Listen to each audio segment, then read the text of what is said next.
ક્યારે એવું વિચાર્યું છે કે જ્યારે પરિવારમાં કોઈ વિવાદ થાય અને વાત કોર્ટ સુધી પહોંચે ત્યારે શું થતું હશે? ન્યાય માટે કેટલી લાંબી રાહ જોવી પડતી હશે?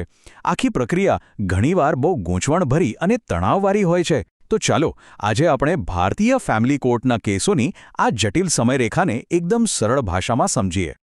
તમને કદાચ વિશ્વાસ નહીં આવે, પણ ભારતમાં કેટલાક ફેમિલી કોર્ટના કેસોનો નિકાલ થવામાં 5 વર્ષ જેટલો લાંબો સમય પણ લાગી શકે છે.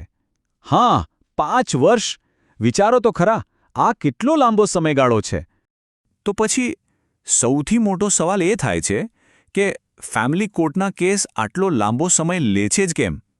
આજના આ વિશ્લેષણમાં આપણે આ જ સવાલનો જવાબ શોધીશું અને એની પાછળના કારણોને ઊંડાણપૂર્વક સમજીશું. તો આજે આપણે શું શું જોવાના છે? ચાલો ફટાફટ એ જોઈ લઈએ.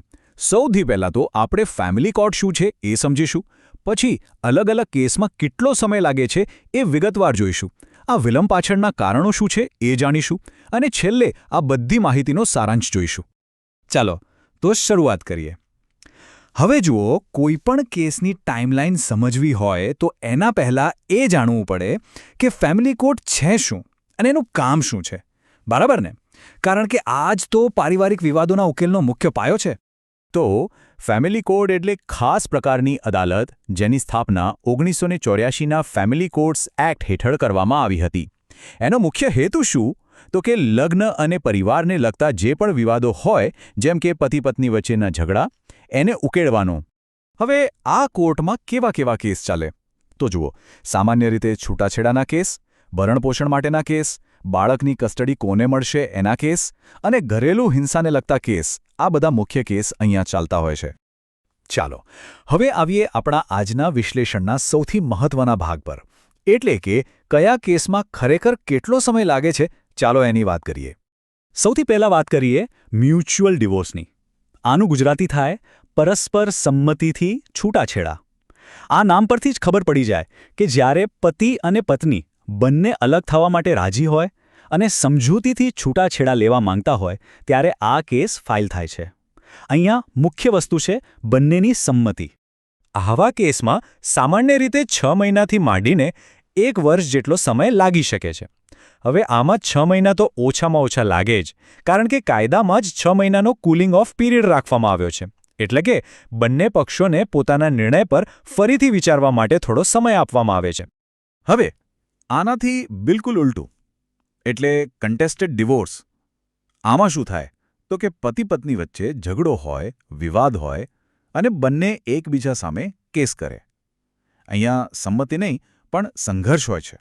અને અહીંયા સમય સીધો જ વધી જાય છે. કેટલો? તો કે 2 થી 5 વર્ષ. હા, 2 થી 5 વર્ષ. હવે સવાલ એ છે કે આટલો બધો સમય કેમ? ચાલો આગળ સમજીએ. જુઓ, આ 2 પ્રકારના છૂટાછેડા વચ્ચેનો જે ફરક છે એ જ એમની સમયરેખામાં દેખાય છે. પરસ્પર સંમતિવાળા છૂટાછેડા સમજૂતી પર આધારિત છે, એટલે પ્રક્રિયા ફટાફટ પતી જાય છે. પણ વિવાદિત છૂટાછેડામાં એમાં તો સંઘર્ષ છે. એટલે પુરાવા રજૂ કરવા પડે, સાક્ષીઓને બોલાવવા પડે, વકીલોની લાંબી દલીલો થાય. આ બધી જ પ્રક્રિયામાં સમય તો જવાનો જ છે. ચાલો હવે વાત કરીએ મેન્ટેનન્સ કેસની, એટલે કે ભરણપોષણના કેસની. આ કેસમાં શું હોય?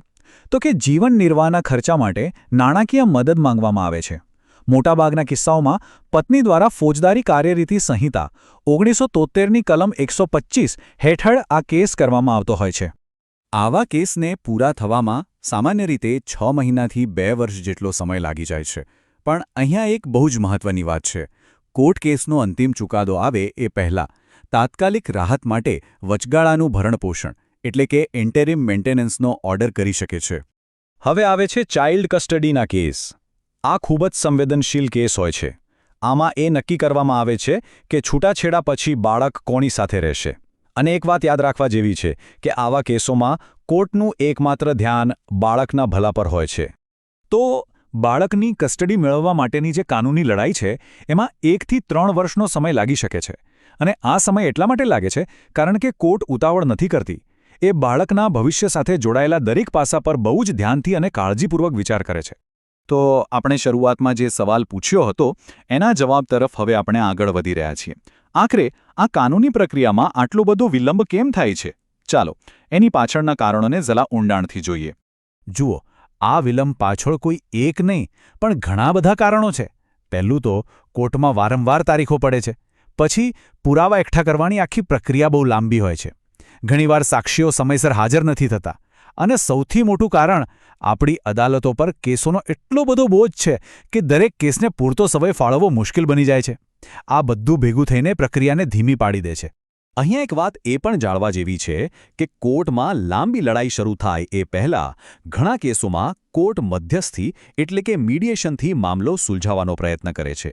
અને હા, આ પ્રક્રિયા પણ કુલ સમયમાં ઉમેરાય છે. તો ચાલો, અત્યાર સુધી આપણે જે કંઈ પણ વાત કરી એ બધી માહિતીને ફટાફટ એક નજરમાં જોઈ લઈએ. આનાથી ફેમિલી કોર્ટના કેસોની સમયમર્યાદાનો એક સ્પષ્ટ ખ્યાલ આવી જશે. તો આ રહ્યો આખું સારાંશ. મ્યુચ્યુઅલ ડિવોર્સ એટલે કે સંમતિથી છૂટાછેડા લાગે છે 6 મહિનાથી 1 વર્ષ. કન્ટેસ્ટેડ ડિવોર્સ એટલે કે વિવાદિત છૂટાછેડા એમાં લાગે છે 2 થી 5 વર્ષ. ભરણપોષણના કેસમાં 6 મહિનાથી 2 વર્ષ અને બાળકની કસ્ટડીના કેસમાં 1 થી 3 વર્ષ. આ આંકડાઓ આખી વાતનો સાર છે. હા, પણ એક વાત ખાસ યાદ રાખજો. આપણે જે પણ સમયની વાત કરી એક સામાન્ય અંદાજ છે. કોઈ પણ કેસમાં ખરેખર કેટલો સમય લાગશે એ તો એ કેસના સંજોગો અને પરિસ્થિતિઓ પર જ આધાર રાખે છે. તો આ બધી સમયરેખાઓ જોયા પછી એક સવાલ મનમાં જરૂર આવે છે. શું આપણે ટેકનોલોજીનો ઉપયોગ કરીને કે પછી વિવાદ ઉકેલવાની બીજી કોઈ પદ્ધતિઓ અપનાવીને પરિવારોને આટલી લાંબી રાહ જોવામાંથી બચાવી શકીએ? શું ન્યાયની પ્રક્રિયાને વધુ ઝડપી બનાવી શકાય? આ એક વિચારવા જેવો પ્રશ્ન છે.